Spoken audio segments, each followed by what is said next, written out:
ምዕራፍ 6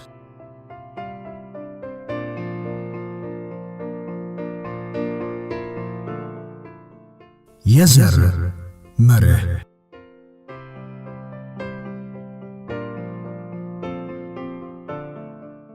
የእምነት ዘሮች ሁልጊዜ በውስጣችን ናቸው። አንዳንድ ጊዜ እድገታቸውን ለማበረታታት ቀውስ ይጠይቃል። ሱዛን ቴለር።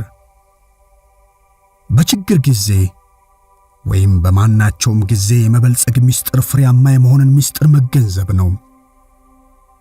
ፍሬያማ የመሆን ምስጢር በተሻለ መረዳት የሚቻለው ደግሞ እኔ አሁን የዘር መርህ ብዬ ከምጠራው አንጻር ነው። ይህ እግዚአብሔር ለሰው ልጆች በምድር ላይ እንዲኖሩ እንዴት እንደፈለገ ወደ ነገራቸው ገነት ውስጥ ይኖሩ ወደ ነበሩበት ወደ አዳምና ሔዋን ይመለሳል። ምዕራፍ 3 ላይ የተነጋገርነው እግዚአብሔር ለሰው ልጆች የማስተዳደር ሥልጣን ብዬ የጠራሁትን ሥራ ለአዳም እንዴት እንደሰጠው ነበረ። እግዚአብሔር ለአዳም ምን አለው? ፍሬያማ ሁን፣ ብዙ ሁን፣ ምድርን ሙላት፣ በፈጠርኳቸው ነገሮች ሁሉ ላይ ገዥና የበላይ ሁን። ዘፍጥረት 1:28ን ተመልከት አለው። እዚህ ላይ እግዚአብሔር ለአዳም አንድ ነገር ሰጥቶታል። ያም እርሱ በፈጠራቸው እጽዋቶችና ፍጥረታት የተሞላችውን ገነትን ማስተዳደር ነው። እነዚህ እንስሳትና እጽዋት ራሳቸውን መንከባከብ የሚችሉ ባለመሆናቸው አዳም እነሱን ችላ ማለት አልቻለም። ስለዚህ እነሱን መንከባከብና በተቻለ መጠን ፍሬያማ እንዲሆኑ መርዳት ያስፈልገው ነበረ። አዳም ወደፊት ወጥቶ ይህን ማለት ምን ማለት እንደሆነ መማር ጀመረ። ከዚህ በፊት ምንም አይነት ተክል ወይም ዛፍ አይቶ አያውቅም። እንዴት ፍሬ እንደሚያፈሩ ወይም በእያንዳንዱ ፍሬ ውስጥ ያ ተክል ለመራባት የሚያስፈልገውን ዘረመል የያዘ ዘር እንዳለ አያውቅም ነበረ። እግዚአብሔር እስኪነግረው ድረስ ፍሬውን መብላት እንደሚችል እንኳን አያውቅም ነበረ። ግን የአስተዳደር ሥራው ክፍል ዘሮችን መንከባከብ ማለት እንደሆነ ለመማር ብዙ ጊዜ አልወሰደበትም። እንደዚያ ባይሆን ኖሮ አረንጓዴዎቹ የሚያድጉ ነገሮች ራሳቸውን ማራባትና ፍሬያማ መሆን የሚችሉ አልነበሩም። ከእጽዋትና ከዛፎች አንጻር አዳም መባዛትና መዋለድና መሙላት ማለት ምን ማለት እንደሆነ ያወቀው ብዙም ሳይቆይ ነበረ። ምንም እንኳን እሱ በትክክል ባይረዳውም እርሱና ሚስቱ የመጀመሪያውን አንድ ወንድ ልጅ ቃየንንና ከዚያም ቀጥሎ አቤልን ሲያፈሩ ይኸው ተመሳሳይ የዘር መርህ ሥራ ላይ ነበረ። ይህ የእግዚአብሔር የሕይወት ንድፍ ነበር።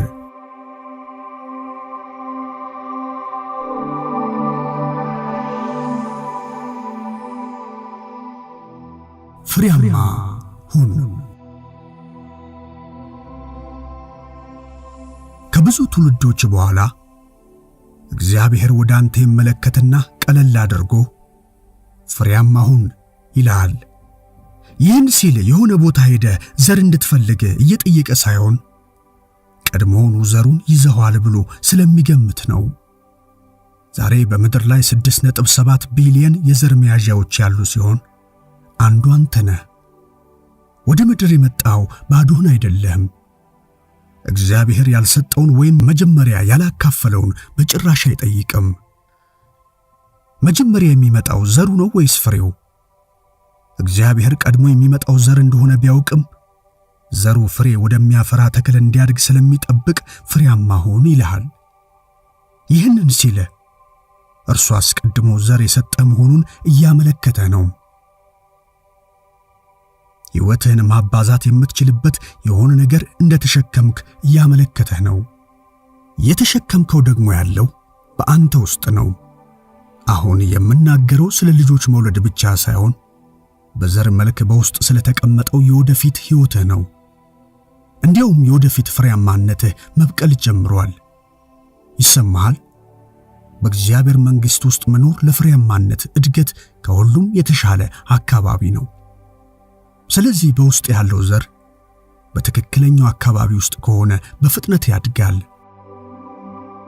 ለዋናው አትክልተኛ መታዘዝን ጨምሮ የዘሩን እድገት ለማስተዳደር ጥሩ ሥራ ከሠራ ወደ ሙሉ በሳልና የመንግስቱ አቋም ያለ ወደ መሆን በማደግ እርሱ አንተን የፈጠረበትን ዓላማ ትፈጽማለህ።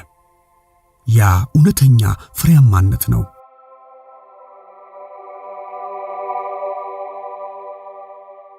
ተባዙ።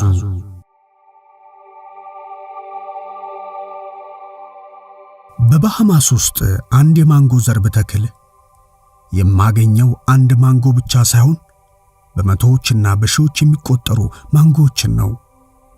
የምታገኘው መጀመሪያ የተከልከውን አይነት ፍሬ ግን በሺህ እጥፍ ተባዝቶ ነው።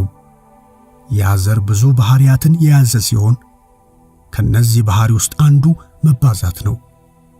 እያንዳንዱ ዘር በውስጡ ሕይወትና የመጨመር አቅምን የያዘ እንዲሁም የራሱን አይነት የሚያስገኝ የእግዚአብሔር ስጦታ ነው። ይህ ዘር በትክክለኛው አካባቢ ውስጥ ከሆነና ከእግዚአብሔር በተሰጠ አስተዳደር ከታገዘ ሊያድግ ሊበስልና ፍሬ ሊያፈራ ይችላል። በዚህ ሂደት ውስጥ አሮጌው ዘር ጠፍቷል እንጂ አላፈራም። አሁን የምታየው ከዋናው ዘር የተባዛ ፍሬ ብቻ ነው። አዲሱ ፍሬ ሲበስል ደግሞ አዲስ ዘርን ይሰጥሃል። በእምነቱ ውስጥ አባት የሆነው ኦራል ሮበርትስ እንደ አውሮፓውያን አቆጣጠር በ1976 በኦራል ሮበርትስ ዩኒቨርሲቲ ውስጥ በሚገኘው የጸሎት ቤት ውስጥ የነገረኝን መቼም አልረሳውም። የሚያስፈልግህን ማሟላት በማትችልበት ጊዜ ወደ ዘር ለውጠው ብሎኝ ነበረም። እንደ ተማሪ ያንን ቃል ያስኩኝ። በዚያ ወቅት የትምህርት ቤት ክፍያ መክፈል ስላልቻልኩኝ የቀረችኝን ትንሽ ገንዘብ ወስጄ ለቤተ ክርስቲያን ሰጠሁኝ። ከዚያም እግዚአብሔር ሆይ ለትምህርት ቤት መክፈል አልችልም፣ ስለዚህ ገንዘቡ ለቤተ ክርስቲያን ሰጠዋለሁ አልኩት። ከዚያ ምን እንደሆነ ታውቃለህ? ከሁለት ቀናት በኋላ ከየት እንደሆነ የማላውቀው አንድ ፖስታ በፖስታ ሳጥኔ መጣልኝ። በውስጡም ለትምህርት ቤት ክፍያ ከሚያስፈልገኝ 2 እጥፍ ያክል ገንዘብ ነበረበት። ማብዛት የምለው ያንን ነው። ጥቂት ዘር ዘራው፣ ለጸሎቴ መልስ ይሁን ዘንድ ተባስቶ መጣ።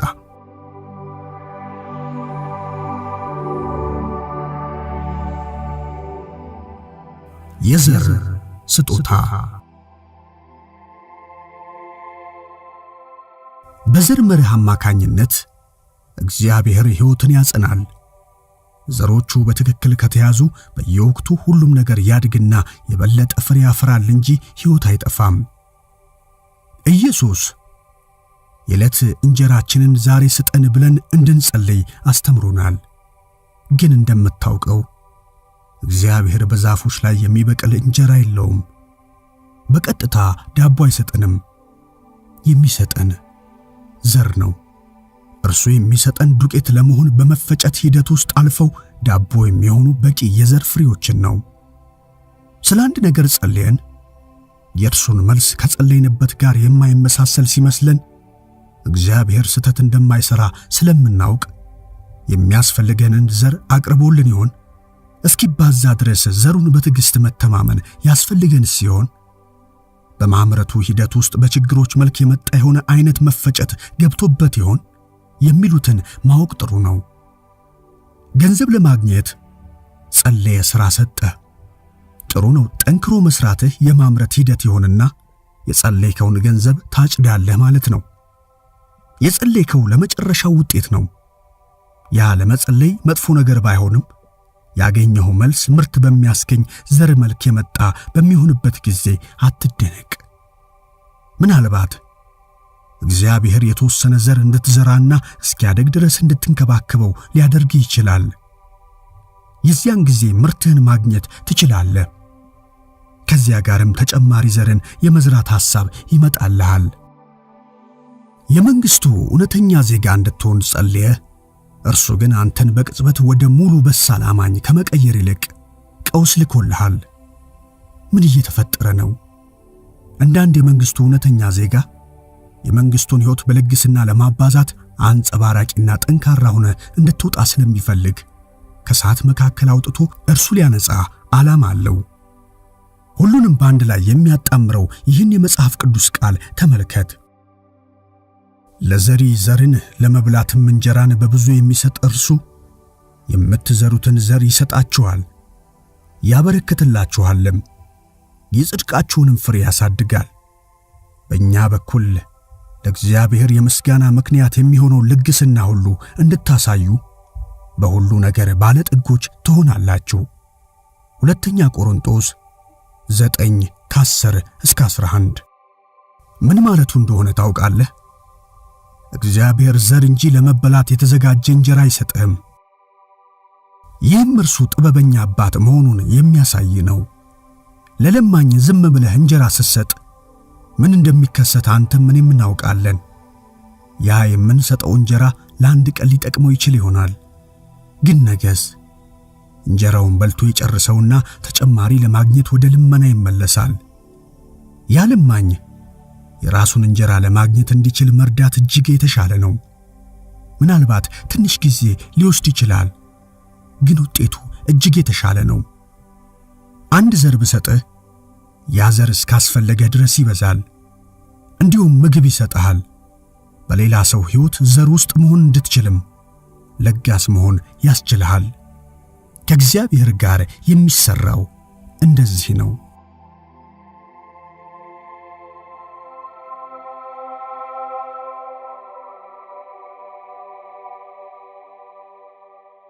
በዘር የተሞላ መሆን።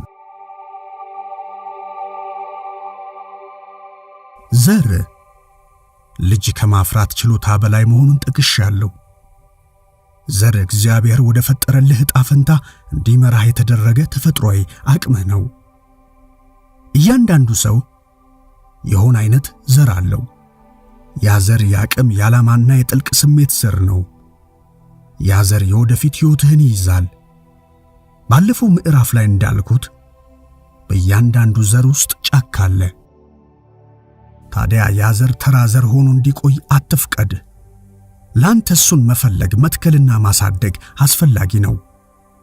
ይህን እንደምታደርግ በመገመት ዘርህ በጣም ይበዛል። ያ በውስጥ ያለው ዘር ሐሳቦች ናቸው። ለእንጀራ ትጸልያለህ፣ እግዚአብሔርም ሐሳብ ይሰጥሃል። ገንዘብ ለማግኘት ትጸልያለህ፣ እግዚአብሔር ሐሳብ ይሰጥሃል። ተጨማሪ ሀብቶች ለማግኘት ትጸልያለህ፣ እግዚአብሔር አሁንም ሌላ ሐሳብ ይሰጥሃል። አንተ ትኩረት የምትሰጥበትና ብዙ ክርስቲያኖች እንደሆኑት በተቀመጥክበት ተአምር የምትጠብቅ ሰነፍ ካልሆንክ እግዚአብሔር አስቀድሞ ለተአምር ዘሮች እንዳቀረበልህ መረዳት ትችላለህ። ለምሳሌ እግዚአብሔርን የበለጠ እድገት ስትጠይቀው እሱም ምን ማድረግ እንዳለብህ እነግርሃለሁ። ቀደም ብለህ ወደ ሥራህ ግባና አርፍደህ ውጣ፣ ግን የትርፍ ሰዓት ክፍያ አትጠይቅ። ቀጣሪዎች ታታሪነትህን እንዲመለከቱ አድርግ አለህ እንበል። አንተም ወይኔ አምላኬ እኔ እንደዚህ የመሰለ ነገር ማድረግ እፈልጋለሁ አላልኩም፣ እኔ የምፈልገው የሥራ እድገት ነው፣ ተጨማሪ ገንዘብ እፈልጋለሁ ትላለህ። እግዚአብሔርም አላደመጥከኝም፣ ዘር ሰጥቼሃለሁ፣ አሁን ሄደህ ትከለው አለ። አየህ፣ በዘር የተሞላ መሆን ብቻ በቂ አይደለም። ዘሩ ፍሬ አይደለም። በዘሩ አንድ ነገር ማድረግ ያስፈልጋል። ሂደቱን ካቋረጥከው የትም አትደርስም። በየቀኑ የሚበላው እንደሚያልቅበት ለማኝ አትሁን። እርሱ ዘር በጭራሽ ስለማይተክል በውስጡ ያለውን ዘር መያዝ የሚፈልግ አይመስልም። ከትንሽ ጊዜ በኋላ በዚህ ረገድ ራሱን መግታት የበለጠ የማይችል ይሆንበታል። በዘር የተሞላ መሆን ፈጠራን ያካትታል።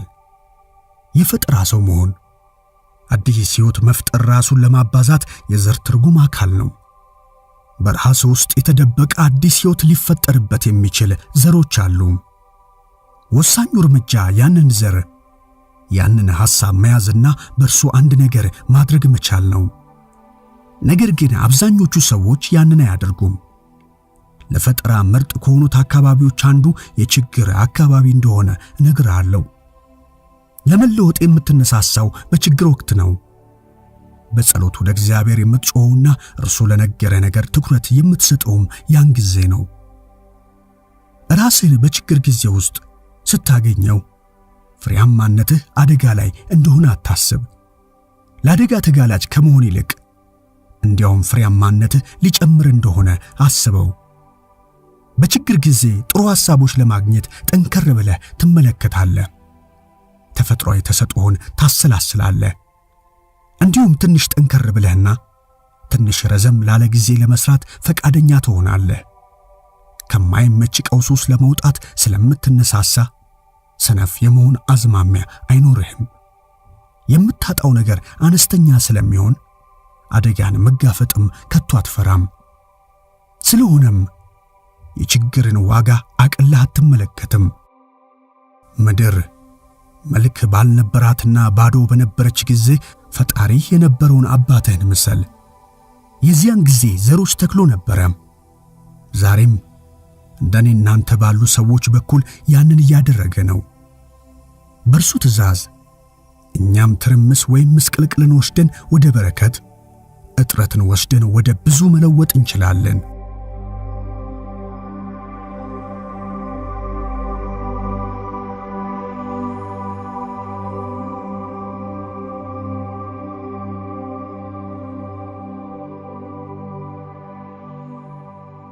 የወደፊት ዘር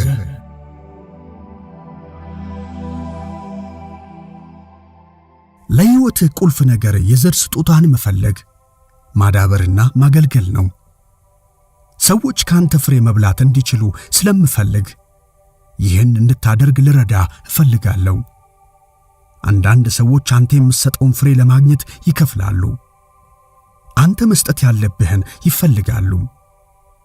መኪናህን እያሽከረከርክ ወደ ነዳጅ ማደያ ስትሄድ በዋነኝነት ወደዚያ የምትሄደው የነዳጅ ማደያው ባለቤት የሆነውን ሰው ስለወደድከው ሳይሆን እርሱ አንተ የምትፈልገው ነገር ስላለው ነው። እርሱ የሚሰጥህን ነገር ለማግኘት ለእርሱ ለመክፈል ፈቃደኛ ነህ። ያ ሰው ሰዎችን በጣም የሚፈልጉት ነገር እያቀረበ በመሆኑ የኢኮኖሚ ውድቀት ኑሮዬን ያሳጣኛል ብሎ መጨነቅ አያስፈልገውም። ሰዎች ቤንዚን አይጠጡም፣ መኪኖቻቸው ግን ይጠጣሉ። መኪኖቻቸው እንዲሰሩ ስለሚፈልጉም እንደምንም ቤንዚን የሚገዙበት መንገድ ያገኛሉ። የነዳጅ ማደያ ባለቤቱ ፍሬ የሰዎችን ሀብቶችና ገንዘባቸውን ይስባል። የእርሱ ፍሬ በጭራሽ ኢኮኖሚያዊ ውድቀት ውስጥ አይገባም። ዘርህን ስታገኝና ፍሬህን ስታበቅል የተሟላ ስሜት ሊሰማህ ይጀምራል። ምክንያቱም ዓላማህን ትፈጽማለህ፣ ስሜትህን ታረካለህ። ምን ይዘህ እንደተወለድክ በመረዳት እግዚአብሔር ላንተ ወዳለው የወደፊት ሕይወት ትገባለህ። ያንተ ዘር ልታጣው የማይቻል በመሆኑ እስከ 99 ዓመት ዕድሜ ድረስ ባታገኘውም እንኳን ይዘኸው የተወለድከውን ዘር ሁልጊዜም ይዘኸው ትኖራለህ። ሰዎች በተሰጣቸው ዘር ምንም ሳያደርጉበት ወደ ሕይወት ፍጻሜ ሲደርሱ ምን ያክል ያሳዝናል። በዚች ምድር ላይ ነበሩ፣ ኖረዋል፣ በሕይወት ቆይተዋል። ምናልባት ጥቂት ልጆችን አፍርተው ይሆናል፣ ግን የመንግሥቱን ሕይወት አላፈሩም። የወደፊት ዕጣ ፈንታቸው በእነዚያ ሁሉ ዓመታት ውስጥ በውስጣቸው ታፍኖ ቆይቷል። የችግር አውሎ ነፋሶች ሲመጡና የችግሩ ሰደድ እሳት ሲቃጠል እንኳን በውስጣቸው ያለውን ዘር አላገኙትም። መላውን ጊዜ ቀውሱ የእነሱን ትኩረት ለመሳብ የእግዚአብሔር መንገድ ሊሆን እንደሚችል ባለመረዳት ቀውሱን ማሸነፍ የሌላ ሰው ሥራ እንደሆነ ያስቡ ነበረ። ቀውሱ እነሱን ሊያሻሽላቸውና እግዚአብሔር እንዲሆኑ የፈጠራቸውን ሰዎች እንዲሆኑ ሊቀርጻቸው መሆኑን አልተረዱም። የወደፊት ሕይወታቸውን ያላገኙ ሰዎች ሁሉም ቦታ አሉ። አንተ ከምታውቃቸው ሰዎች መካከል አብዛኞቹ እንደ ጉንዳን ቀኑን ሙሉ ፍርፋሬ ለማግኘት የሚደክሙ እንደዚያ አይነት ሰዎች ናቸው። እነዚህ ሰዎች እግዚአብሔር ሊያነቃቸው ሲል እንኳን ባላቅማቸው ሁሉ ተኝተዋል። እርሱ ግን የወደፊት ሕይወታቸውን እንዲያጡት ስለማይፈልግ አፍንጫቸው ስር አስቀምጦታል። ይሁንና ደስ የማይል ነገር ሲያጋጥም፣ ለምሳሌ ችግር በሚመጣበት ጊዜ ሰዎች አይኖቻቸውን የሚዘጉበት መንገድ አላቸው።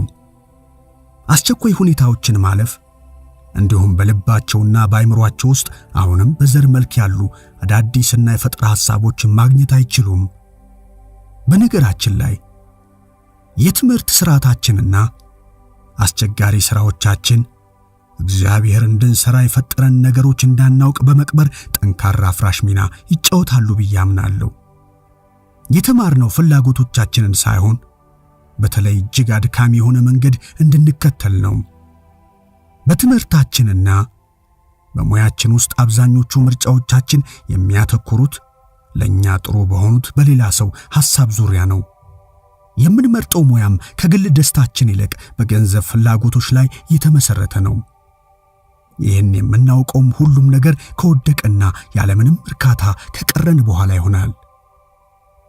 እግዚአብሔር የሰጣቸውን ዕጣ ፈንታ የሚያገኙና የሚያሟሉ ሰዎች ቃሉን ከልብ የሚወስዱና እግዚአብሔር እንዲያድጉ እንዲረዳቸው የሚፈልጉ አማኞች ናቸው። እነዚህ ሰዎች ገና ያልበቀሉትን ትናንሽ ዘሮች ለማየት አይኖች ያሏቸው፣ እግዚአብሔር የሰጣቸውን ስጦታዎች መለየት የሚችሉና ፍላጎቶቻቸውን ለመከተል የእግዚአብሔርን ማበረታቻዎች መታዘዝ የሚችሉ ናቸው። ምንም እንኳን ማንም ሰው ስጦታህን አሊያም የተሰጠህን ዘር ሊወስድብህ አለመቻሉ እውነት ቢሆንም በተሰጠህ ዘር ለምታደርግበት ነገር ግን ኃላፊነቱን የምትወስደው ራስህ ነህ። ፈቃድ ስላለ ስጦታህን መግለጥ፣ ማልማት፣ ማዳበር፣ ማጣራት፣ መምረጥ ወይም አለመምረጥ ትችላለህ። ምንም ካላደረክበት ደግሞ በውስጥህ እንደተቀበረ ይቀራል። ማንም ሊወስድብህ ባይችልም ግን ዘሩን በማከማቸት ጥፋተኛ ትሆናለህ። እግዚአብሔር እንድትሰራው የፈጠረውን ነገር የሚሰራ ሌላ ሰው ማግኘት ይኖርበታል። እግዚአብሔር የሚያገኘው ያ ሌላ ሰው እርካታን የማግኘትና ለዓለም ልዩ የሆነ ነገር ማቅረብ የመቻለ አስደናቂ ተሞክሮ ይኖረዋል። ዘርህ በትክክለኛው አካባቢ ውስጥ በተሻለ ሁኔታ እንደሚያድግ አስቀድሜ ተናግሬ ነበር። በዚህ መጽሐፍ ገጾች ውስጥ ማዳበሪያ የሚሆንልህ አካባቢ ልሰጥህ እየሞከርኩ ነበር። በውስጥህ ያለው ዘር እንዲያድግ ለማድረግ መድከም የለብህም። ትክክለኛዎቹ ሁኔታዎች እንዲያሸንፉ ከፈቀድክ ያ ዘር በራሱ ማብቀል ይጀምራል። ውስጡ ሙሉ ዛፍ እንዳለው የማንጎ ዘር ትሆናለህ። ዘሩ በትክክለኛው አፈር ላይ ከወደቀ ዛፍ ሆነ ማለት ነው። በተጨማሪም በሕይወትህ ውስጥ ባሉ ጥሩም ሆነ መጥፎ ሁኔታዎች ላይ አንድ እይታ ልሰጥህ እየሞከርኩ ነው። ማዳበሪያ አንዳንድ ጊዜ መጥፎ ሽታ እንዳለው አስተውለሃል? አሁን ያረፍክበት ይህ መጥፎ ሽታ ያለው ችግርም ዘሩን ለማሳደግ ተስማሚ አካባቢ ሊሆን ይችላል። አንተ የሚያስፈልግህ ነገር ቢኖር ፈቃድ ብቻ ነው። ምክር በሰው ልብ እንደ ጥልቅ ውሃ ነው፣ አይምሮም ያለው ሰው ይቀደዋል። ምሳሌ 25 አንብብ። ጥቂት ማበረታቻና ፈቃድ ያስፈልግሃል። ያኔ ያ ዘሩ እንዳያድግ የሚያደናቅፈውን ሁሉ ለመንቀል ነፃ ትሆናለህ። ምን አለ? ወደ ውስጥ ተመልከት። እግዚአብሔር በውስጡ ብርሃኑን እንዲያበራ ጠይቅ። ምን ይታያል? ዘር የሚመስል ነገር አለ? ምን አለ? እግዚአብሔር ሙሴን ምን አለ ብሎ በጠየቀው ጊዜ ውጤቱ ታምራዊ ነበረ። እግዚአብሔርም ይህች በእጅህ ያለችው ምንድናት አለው። እርሱም በትር ናት አለ። ወደ መሬት ጣላት አለው። እርሱም በመሬት ጣላት፣ እባብም ሆነች። ሙሴም ከእርሷ ሸሸ። እግዚአብሔርም ሙሴን የአባቶቻችሁ አምላክ የአብርሃም አምላክ የይስሐቅ አምላክ የያዕቆብም አምላክ እግዚአብሔር እንደተገለጠልህ እንዲያምኑ እጅህን ዘርግተህ ጅራቷን ያዝ አለው። እጁንም ዘርግቶ ያዛት፣ በእጁም ውስጥ በትር ሆነች። ዘጸአት 4:2-5 ኤልሳ መበለቲቱን ይችን ጥያቄ በጠየቃት ጊዜ ውጤቱ እኩል ታምራዊ ነበረ።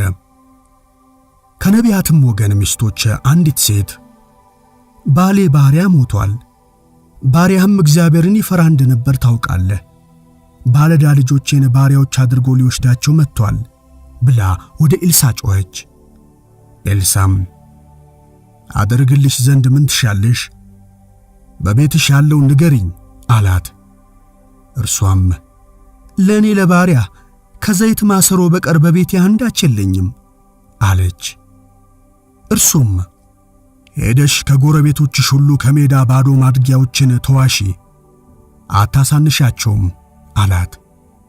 ገብተሽም ከአንቺና ከልጆችሽ በኋላ በሩን ዝጊ፣ ወደ እነዚህ ማድጋዎች ሁሉ ዘይቱን ገልብጪ፣ የሞላውን ፈቀቅ አድርጊ አለ። እንዲሁም ከርሱ ሄዳ በሩን ከርሷና ከልጆቿ በኋላ ዘጋችው። እነርሱም ማድጋዎቹን ወደ እርሷ ያመጡ ነበረ፣ እርሷም ትገለብጥ ነበረ። ማድጋዎቹን በሞሉ ጊዜ ልጇን ደግሞም ማድጋ አምጣልኝ አለችው። እርሱም ሌላ ማድጋ የለም አላት። ዘይቱም ቆመ። መታም ለእግዚአብሔር ሰው ነገረችው። እርሱም ሄደሽ ዘይቱን ሽጪ፣ ለባለዳውም ክፈይ፣ አንቺና ልጆችሽም ከተረፈው ተመገቡ አላት። ሁለተኛ ነገሥት 4:1-7። ምን አለ? ራስን ፈትሽ፣ ወደ ውስጥ ተመልከትና እግዚአብሔር በእርሱ ዓይኖች እንድታይ እንዲረዳ ጠይቀው። የንግድ ሐሳብ አለ? ስለዚያ ነገርስ ለረጅም ጊዜ ስታስብ ነበር? እንደዚያ ከሆነስ ቀጥልበት። የሚቀጥለውን ደረጃ መውሰድ ትችል እንደሆነ ተመልከት። የሥራ ዕቅድ አዘጋጅ። ሐሳብህ ምርት ላይ ወይም አገልግሎት ላይ መሆኑን ገምግም። ሰዎች ሊከፍሉበት የሚችሉት ነገር ነውን? የሚያስፈልግህን የድጋፍ ሁኔታም ወስነው። በሐሳብ ላይ ፍላጎት ያላቸውን ትክክለኛ ሰዎች ማግኘት ትችል እንደሆነ ተመልከት። የሐሳብህ ዘር ከበቀለ ጥሩ ነው፣ ግን ገና አላለቀም። እንዲያውም ገና መጀመሩ ነው። አሁን ለረጅም ጊዜ ጠንክረህ ወደ መስራት መግባት ያስፈልግሃል። ለቀረው ዕድሜ ጠንክረህ የመስራት ማስተሳሰብ ይኑርህ። ሥራ አምላክህ እንዲሆን መፍቀድ ቀላል ስለሆነ ከእግዚአብሔር ጋር ያለህ ግንኙነትን አጥብቅ። እርማት እንዲሰጥ ፍቀድ። የጥበብ ምክር ሊሰጡ ከሚችሉ ሰዎችም ራስህን አቅርብ። ለጋሱን እዚህም እዚያም ጥቂት ዘሮችን ዝራ። አስራት በመስጠት ታማኙን። ጠንቃቃና ተግባራዊ ብትሆንም በማደግ ላይ ያለው ሀብትህን አታከማች። ከዚያ በጊዜው የበለጸገ ንግድ ይኖርህና ከራስህና ከቤተሰብ በላይ መደገፍ የምትችል ሰው ትሆናለህ። በውስጥ ካለችው አንድ የሐሳብ ዘር ከጀመርከው ሥራ ተቀጣሪዎችህንና ደንበኞችህን በኩል ተጠቃሚ ይሆናሉ።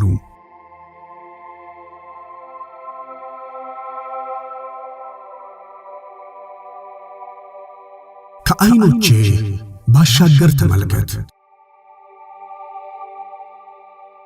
ምን አለ? የዓለም ሕዝቦች ያንተን ዘር እየፈለጉ ነው።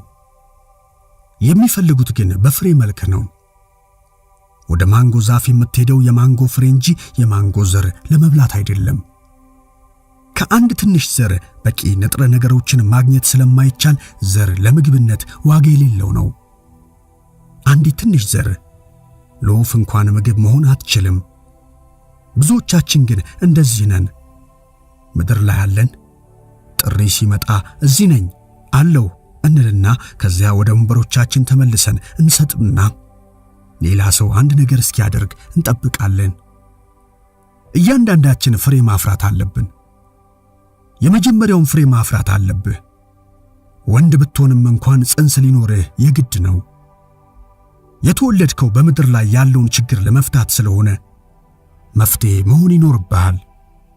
አንተ በዓለም ውስጥ ላሉት ፍላጎቶች የእግዚአብሔር ምላሽ ነህ። እግዚአብሔር በአንተ ትውልድ ውስጥ እንደሚጠየቅ ለሚያውቀው ጥያቄ መልስ ነህ። አንተ ከእግዚአብሔር ፍላጎቶች ያንዱ መሟላት ነህ። እርሱ እንዲከናወን የፈለገው ነገር አለ። ደግሞ አንተን አስፈላጊ አድርጎሃል። እርሱ ለአንድ ነገር ፈጥሮሃል። የፈጠረ በሆነ መንገድ እንድትኖር፣ ሐሳቦችን እንድትከፍልና እንድትሞት አይደለም። እርሱ ቦታ እንዲይዝና ኦክሲጅን እንዲጠቀም ብሎ የሆነ ሰው መፍጠር አያስፈልገውም። የፈጠረ ከእርሱ መንግሥት የሆነ ነገር ወደ ምድር ለማድረስ ነው። የፈጠረ አስተዋጽኦ እንድታደርግ ነው። የፈጠረ የእርሱን ሐሳቦች፣ የእርሱን ዘሮች በመሸከም የእርሱ የፈጠራ ቡድን አካል መሆን እንድትችል ነው። አንተ የእርሱ ዕቅድ አስፈላጊ አካል ነህ። ይህ ማለት ሌላ ሰው ነው ብለህ በመገመት ራስህን ዝቅ አታድርግ። አንተ ራስህ ዛሬ እግዚአብሔር በምድር ላይ ላለው ዕቅድ አስፈላጊ አካል ነህ። ምንም አይነት የኋላ ታሪክ ቢኖርህም ምንም ችግር የለውም። ኢየሱስ ማቴዎስን የእርሱ ደቀ መዝሙር እንዲሆን ሲጠራው እኮ የማቴዎስ ወንጌል ቀረጥ ሰብሳቢ ነበረ። በዚያም ዘመን ቀረጥ ሰብሳቢ መሆን ወንጀለኛ ከመሆን ያነሰ አልነበረም። የማቴዎስ ወንጌል 9:21 ከ31 እስከ 32፣ የማርቆስ ወንጌል 2:14፣ ሉቃስ 5:27 እንዲሁም 7:34ን ተመልከት። በትክክለኛው ሀገር ውስጥ ከትክክለኛ ቤተሰብ ስላልተወለድክ እግዚአብሔር ሊጠቀምብህ እንደማይችል አድርገህ አታስብ። ያ ማንኛውም የውጭ ሀገር እኛ አሁን ካለንበት የተሻለ ነው ብለን የምናስብበት እንግዳ ዝንባሌ ነው። አንድ ሰው የውጭ ሀገር ቋንቋ አነጋገር ካለው ከታዋቂ ሀገር በተለይ ሀብታምና ዝነኛ ከሆነ ከተማ የመጣ ከሆነ ወይም ትንሽ ለየት ብሎ የሚታይ ከሆነ ያንን ሰው ወይም በዚያ ሰው የሚመከሩ ምርቶች አሪፍና የበለጡ እንደሆኑ እናስባለን። ምናልባት በጣም ተራ ከሆነ አኗኗር የመጣና በጣም ተራ በሆነ ጥቅል ውስጥ የምትታይ ልትሆን ትችላለህ። በዚህም አንተን መጥቀስ የሚቻልበት ምንም ነገር አለኝ ብለህ አታስብ ይሆናል። ግን እግዚአብሔር ፈጥሮዋል። ያ ማለት ደግሞ እርሱ የተለየ ዓላማን ሰጥቶሃል ማለት ነው። በዚህ ዓላማ ውስጥ መራመድ ስትጀምር እርካታ ሊሰማህ ይጀምራል። ከመጽሐፍ ቅዱስ ውስጥ እንድርያስ የተባለውን ደቀ መዛሙር ታስታውሳለህ? እንድርያስ በስሙ የተሰየመ የወንጌል መጽሐፍ የለውም። በስም የተጠቀሰውም ጥቂት ጊዜ ብቻ ነው። ነገር ግን የእግዚአብሔር ዕቅድ በጣም አስፈላጊ አካል ነበረ። እርሱና ወንድሙ ጴጥሮስ ኢየሱስ ስማቸውን ሲጠራ በሰሙ ጊዜ መረባቸውን ትተው የተከተሉት ዓሣ አጥማጆችና የመጀመሪያዎቹ ደቀ መዛሙርት የነበሩ ቢሆንም እንድርያስ ለብቻው በሠራው ሥራ የተጠቀሰ ባለመሆኑ በራሱ በጣም የተለየ ስጦታ ያለው አይመስልም። ሆኖም የእንድርያስ ስጦታ ከሰዎች ጋር ያለው ግንኙነት ነበረ። እንድርያስ ለእግዚአብሔር ዕቅድ አስፈላጊ ነበር። የዮሐንስ ወንጌል ለጴጥሮስ ስለ ኢየሱስ ሊነግረው የሄደው እንድርያስ ነበረ። መጥታችሁ እዩ አላቸው። መጥተው የሚኖሩበትን አዩ። በዚያም ቀን በእርሱ ዘንድ ዋሉ። 10 ሰዓት ያክል ነበረ። ከዮሐንስ ዘንድ ሰምተው ከተከተሉት ከሁለቱ አንዱ የስምዖን ጴጥሮስ ወንድም እንድርያስ ነበረ። እርሱ አስቀድሞ የራሱን ወንድም ስምዖንን አገኘውና መሲህን አግኝተናል አለው። ትርጓሜውም ክርስቶስ ማለት ነው። ዮሐንስ 1:40 እስከ 42 በማለት ይነግረናል። እንድርያስ ያደረገው ትንሽ ነገር ቢመስልም ሰዎችን ካዳኛቸው ጋር እንዲተዋወቁ ማድረግ በመሆኑ ለእግዚአብሔር መንግሥት በጣም አስፈላጊ ነበረ። ከነዚህ ሰዎች ውስጥ የቤተ ክርስቲያን ኃላፊ እንደነበረው እንደ ጴጥሮስ ያሉት አንዳንዶቹ በእግዚአብሔር መንግሥት ውስጥ ትልቅ ሚና ሊኖራቸው ችሏል። እንድርያስ የእርሱ ሥራ ከኢየሱስ ጥሪ የበለጠ አስፈላጊ እንደሆነ ወስኖ ቢሆንስ ኖሮ ሁለቱም ወንድማማቾች ሰዎችን ማጥመድ መጀመር ይገባቸዋል ብሎ የነገራቸውን ይህን መምህር ለመከተል የቤተሰብ ንግድ የነበረውን ዓሣ የማጥመድ ሥራ መተው እንደማይችሉ ቢወስኑስ? የማቴዎስ ወንጌል 4:19ና የማርቆስ ወንጌል 1:17ን ተመልከት። ምናልባት እኛ ዛሬ እዚህ ላንገኝ እንችል ነበረ።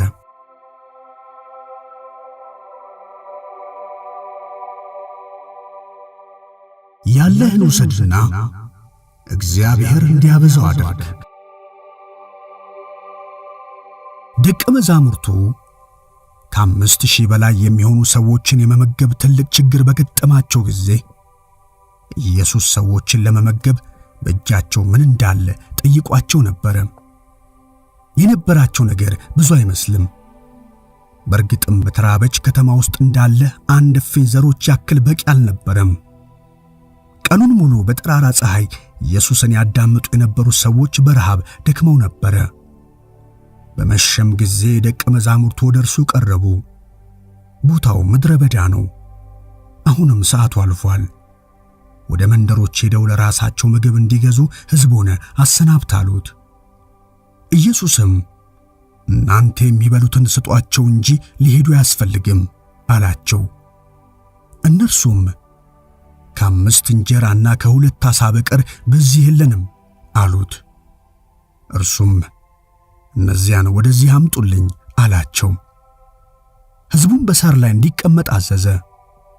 5ቱንም እንጀራና 2ቱን ዓሣ ይዞ ወደ ሰማይ አሻቅቦ አየና ባረከ። እንጀራውንም ቆርሶ ለደቀ መዛሙርቱ ሰጠ፣ ደቀ መዛሙርቱም ለሕዝቡ። የማቴዎስ ወንጌል 14:15 እስከ 19። ይህ ለሌላ ሰው ሳይሆን ለአንተ የተጻፈ እውነተኛ ታሪክ ነው። 5 ትናንሽ እንጀራዎችንና 2 የደረቁ ዓሣዎችን እንደለገሰው ትንሹ ብላቴና ጥቅም የሌለህ እንደሆንክ ሊሰማህ ይችል ይሆናል። ነገር ግን እግዚአብሔር በእንደዚህ አይነት ዘር ምን ማድረግ እንደቻለ ተመልከት።